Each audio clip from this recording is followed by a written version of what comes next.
చాలామంది అనుకుంటారండి, నాకే ఎందుకు ఇలా జరిగింది, నన్ను ఎందుకు ఇలా ఆడిపోసుకుంటారు, నేను ఏ తప్పు చేయలేదు కదా, నేను ఏ పాపం చేయలేదు, నాకు ఎందుకు ఈ దుఃఖం కలిగిస్తున్నారు అని కోపతుంటారు, ఏడుస్తుంటారు. దానికి బాధపడాల్సిన అవసరం లేదండి.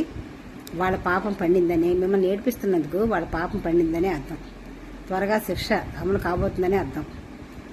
శ్రీకృష్ణ పరమాత్మ ఒకరోజు దేవితో, ద్రౌపది ఎందుకు బాధపడుతున్నావు, నేను ఏ తప్పు చేశాను, నేను ఏ పాపం చేయలేదు కదా, నాకు ఎందుకు ఈ దుఃఖం, నన్ను ఎందుకు ఇలా ఏడిపిస్తున్నారు అని ఆ వస్త్రాపరణ జరిగినప్పుడు ఏడుస్తుందట.